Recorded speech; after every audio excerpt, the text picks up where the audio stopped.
Halo, selamat siang. Perkenalkan, nama saya Firana Fianija bersama rekan saya. Andini Primitasari. Saat ini kami sedang berada di perusahaan logistik yaitu JNE Express. Yang mana saat ini kami sedang melakukan observasi yaitu dengan melakukan wawancara kepada salah satu karyawan yang bekerja di perusahaan ini. Mari kita simak itu. Selamat siang Mas.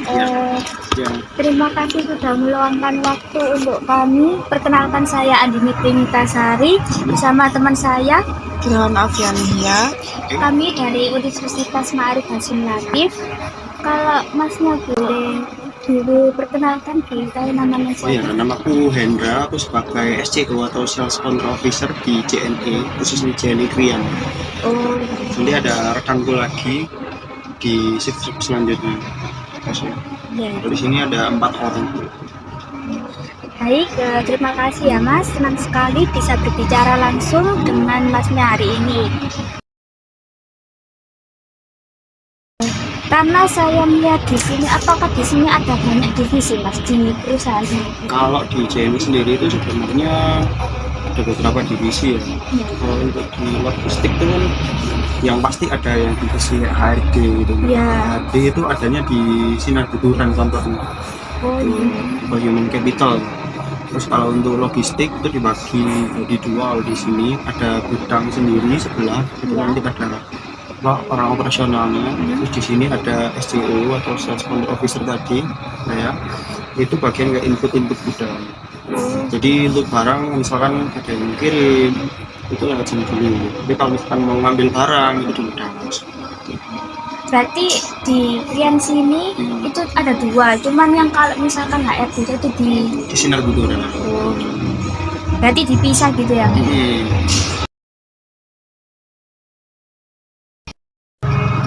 Tapi tiap divisi itu punya kayak tugasnya masing-masing ya Mas. Oh ya ada. Maksudnya ya kalau dari HRD yang pasti ada rekrutmen ya tadi ya sama Ya. untuk namanya pengelolaan baju karyawan, terus disitu cuti dan lain sebagainya. Terus kalau untuk di aku sendiri nih di SCO ya paling banyak ya input paket tadi, input paket terus sama kalau misalnya ada paket dari Shopee, Tokped, Marketplace dan lain itu aku juga input. Terus kalau misalkan di gudang itu ada dua sih, ada logistik sama pengiriman kayak kurir gitu. Kurirnya ini ada dua, ada kurir motor sama kurir mobil. Nah nanti itu dibedakannya dari besar kecilnya paket. Terus kalau misalnya paketnya kecil nanti ikut motor, paketnya besar ikut mobil. Tergantung beratnya juga. Tuh berat sama besarnya.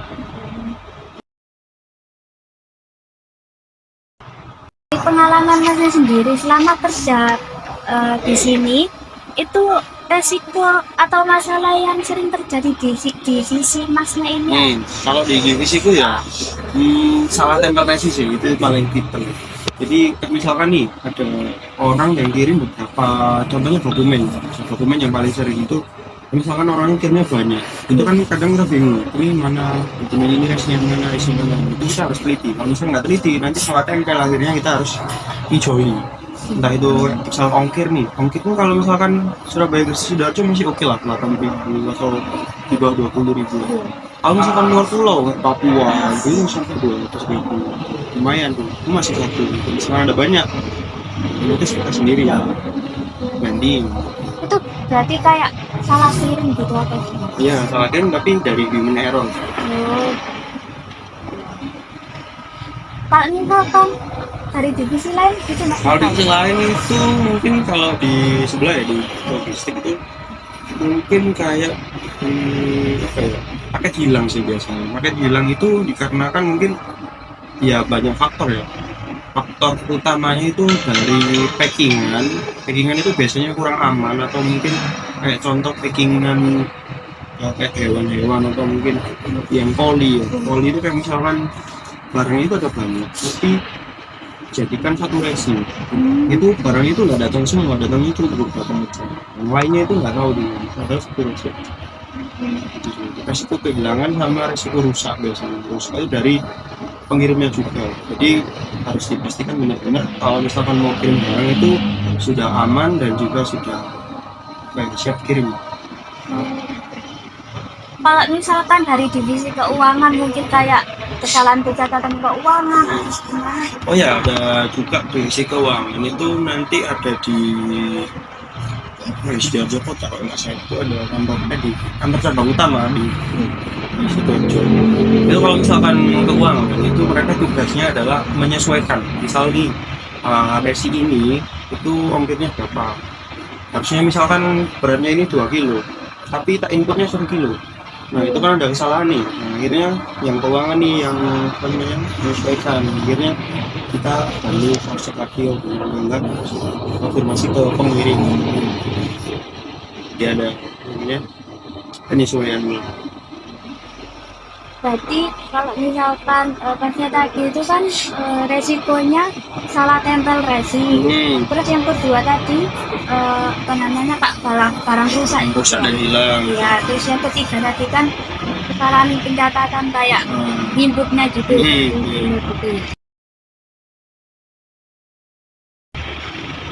Itu dampaknya kayak efeknya buat perusahaan itu gimana Kak? Apa Efeknya gitu Kak? Apa yang pasti adalah rugi ya, karena kayak misalkan ongkirnya harusnya 100.000 nih misal ya, tapi ongkirnya cuma 50.000, akhirnya kan minus ya. Harusnya 100 malah 50. Nah ya sebenarnya kalau dari perusahaan kan setiap perusahaan pasti ada targetnya nih. Nah untuk kalau misalkan targetnya itu tapi nggak terpenuhi, apalagi kalau misalkan ongkirnya nggak sesuai, ya ini kita rugi gitu. Kita udah susah-susah diantar, susah kayak jauh-jauh mungkin atau berat, ternyata ongkirnya nggak sesuai. Jadi termasuk besar ya Bapak. Kalau penyebab utamanya gitu Mas, untuk yang barang rusak gitu. Penyebab utama dari barang rusak adalah packingan biasanya. Kalau dari JNE sendiri itu menyediakan yang namanya packing kayu sebenarnya, tapi kebanyakan customer nggak mau. Kenapa? Karena packing kayu itu untuk biayanya lumayan mahal. Karena untuk dari packing kayu itu perhitungannya dari volume dan juga berat. Itu dipilih salah satu yang mana yang lebih besar, nanti baru dikalikan dari itu semua dibagi 5.000, nanti ketemu kilonya, baru nanti ketemu berapa kilo. Itu biasanya 2-3 kali lipat sih dari ongkir dari packing kayu. Jadi orang-orang banyak yang kalau sana, tapi ya itu resiko ditanggung mengirim. Kalau dari yang divisi keuangan tadi Mas, Kalau divisi keuangan itu penyebabnya mungkin kalau keuangan enggak sulit. Kalau keuangan itu cuma mencatat aja sama menyesuaikan aja. Kan kita udah ada laporan nih dari divisi lain nih. Keuangan itu cuma nyatat sama menyesuaikan aja. Kalau misalkan nggak ada yang nggak sesuai nih, ya dikonfirmasi lagi ke divisi-divisi terkait tadi. Divisi keuangan sih. berarti masih ada antar komunikasi antar divisi. Betul. Oh ya, sama kalau untuk kehilangan itu sebenarnya kita ada menyediakan asuransi namanya. Asuransi itu nanti untuk paketnya harus dibuka dulu, dan ada kalau misalkan HP nih atau elektronik itu harus menyertakan nota. Tapi kalau misalkan dokumen-dokumen berharga kayak STNK, BPKB, terus paspor dan lain itu tanpa menyertakan nota itu langsung bisa diasuransikan. Asuransi itu fungsinya nanti kalau misalkan di logistik atau di JNE di perjalanan ada kehilangan, kita bisa ganti rugi. Kebanyakan balik lagi ke orangnya, misalkan di mahal mau. Berarti tapi itu ada biaya tambahan gitu. Iya, ada biaya tambahan. Asuransi dan packing kayu itu ada biaya tambahannya. Kalau misalkan tanpa asuransi dan packing kayu itu nggak apa-apa. Tapi ya gitu, asuransi tanggung apa? Resiko tanggung sendiri. Berarti itu untuk meminimalisir. Minimalisir adanya. Kalau asuransi itu kehilangan, kalau packing kayu ada.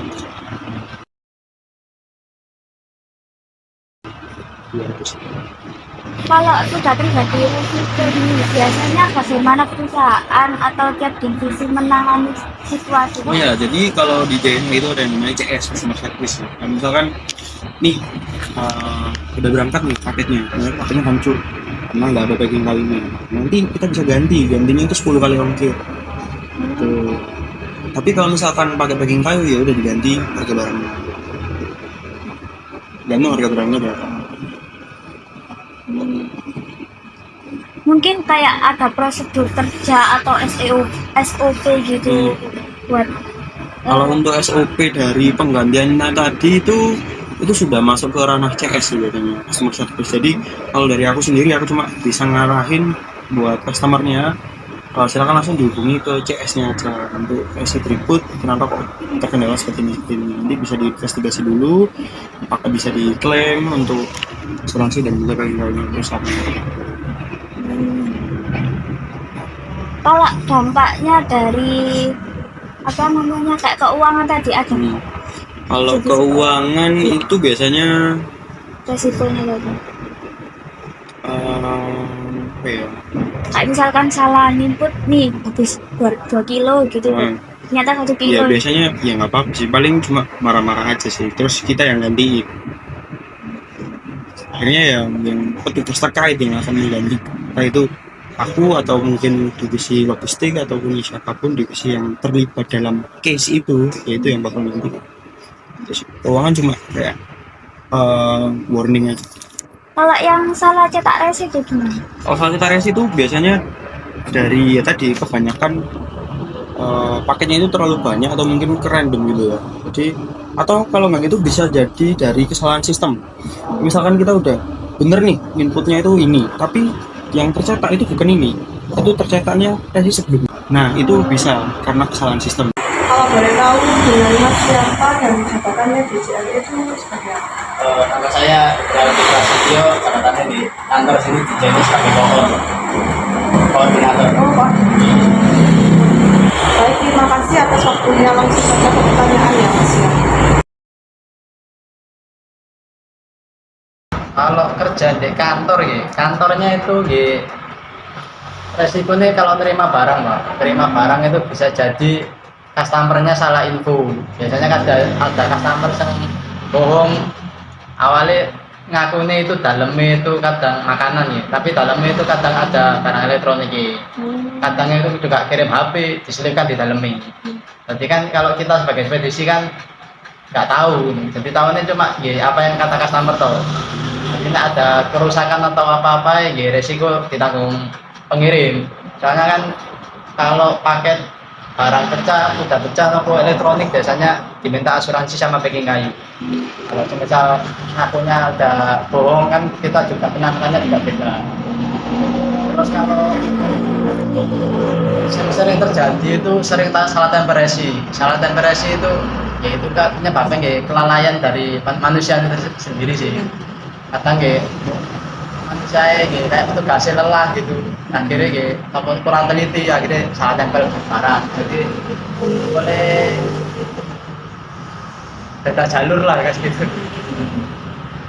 Kalau di lapangan sendiri kalau yang keluar kayak kurir gitu kayak kendalanya kayak orang jatuh biasanya. Jatuh lolos iket apa gimana karena kena lubang akhirnya paketnya jatuh. Kalau paling sering ya duel sama COD itu biasanya. Ya umum itu. Ngomong pasti semua ekspedisi pasti kena gitu. Kalau barang jatuh gitu yang Kena klaim pasti kurir. kurirnya sendiri. Iya kan soalnya kan udah di scan delif kan. Scan delif nanti kan statusnya kan udah terkirim, udah delivery kurir gitu. Cuma nanti kan paketnya tiba-tiba sampai customer kan boleh tanda tanya gitu. Kan harus ada SLA-nya itu ya dikejar jam soalnya Pak. Ya maksimal niku 6 sampai 7 jam itu harus sudah sampai dari penerima setelah tanda tangan niku Pak.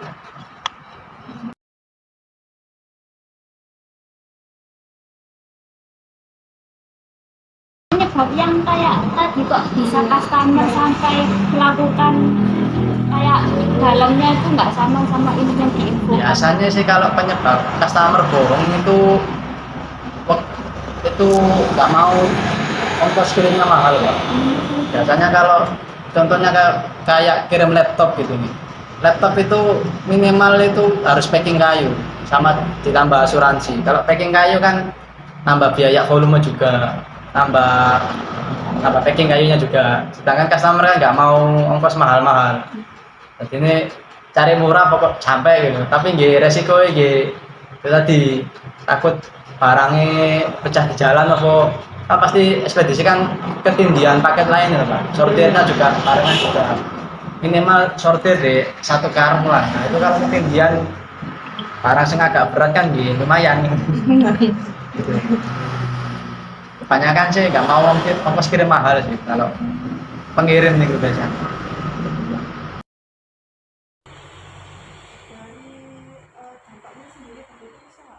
Kalau dampak bagi perusahaan itu biasanya kena klaim sih mbak. Soalnya kan pengirim kan juga nggak mau tahunya kan juga barangnya rusak di jalan gitu ya. Jadi boleh perusahaan nih barangnya rusak harus ganti rugi kan.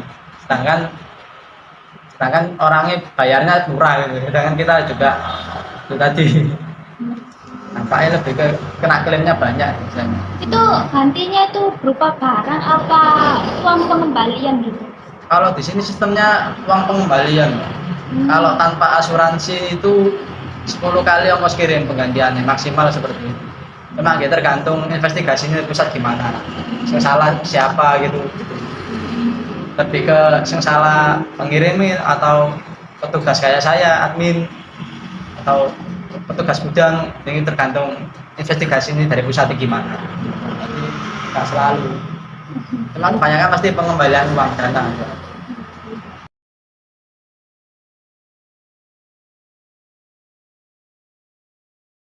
Kalau resikonya selalu ke paket tadi, Mas.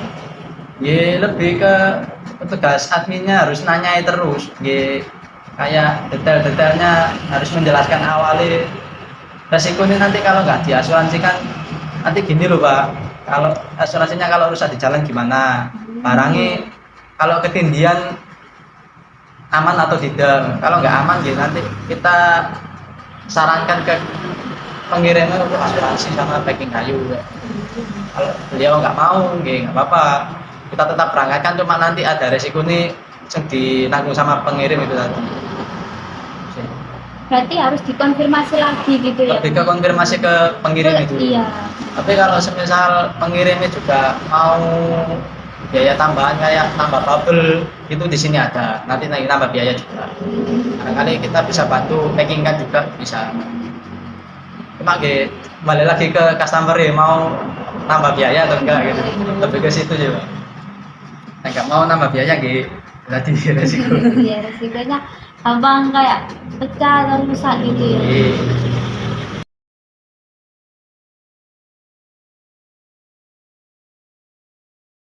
Pasti kalau udah dilakukan penanganan pasti resikonya berkurang.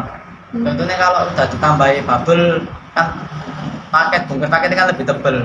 Dan lebih tebel kan otomatis naik ketindihan kan lebih kuat lah, lebih tahan. Kayak contohnya HP kalau dosnya tebel gitu kan lumayan mengurangi resiko pecah atau dijalani gitu. Pasti berkurang kalau semisal penanganannya tepat, pasti berkurang resiko kejadian kecelakaan kerja itu tadi.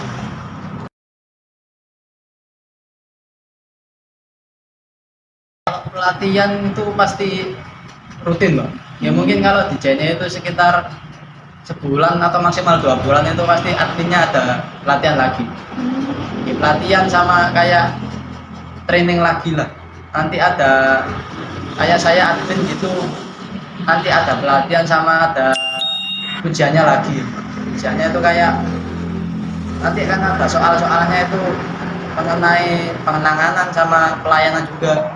Jadi nanti kan update terus itu ya, kasus-kasusnya gimana. Nanti kita juga di sana juga diajarin cara penanganan nih, cara ngadepin customer gimana. Kalau customer bohong itu kita harus ngadepinnya gimana. Nah, itu pasti setiap bulan ada pelatihannya lagi. Jadi terus update terus lah perusahaan. Kan modus juga banyak gitu, harus update terus. Jadi agar kejadiannya tidak terulang lagi di masa depan gitu ya. Iya. Kalau salah tempel resi gitu Mas, itu nanti komplainnya pasti kan ke penjualnya gitu ya, kalau salah tempel resi gitu. Iya. Itu Kalau salah temperasi itu biasanya pengirimnya itu lapor ke kita dulu, Pak. Lapor ke kita, kok barangnya nggak nyampe atau nggak gitu. Udah dicek resi tapi kan statusnya terkirim, tapi di sana nggak merasa menerima. Nah itu baru nanti kita cross check ulang paketnya itu bener-bener diterima atau enggak. Kalau semisal salah temperasi nanti biasanya barangnya balik dulu ke sini baru kita teruskan ke alamat yang benar. Cuma nanti kalau salah temperasi sing kena klaim ya admin yang berangkat kan, soalnya kan kesalahan dari manusianya itu sendiri. Jadi emang sampai boleh agak lama sama kita kena klaim juga. Terima kasih banyak Mas atas penjelasannya. Jawaban dari Mas sangat membantu kami memahami bagaimana JNE menerapkan manajemen resiko itu dengan baik. Mulai dari evaluasi, penanganan hingga langkah pencegahan. Semoga dengan penerapan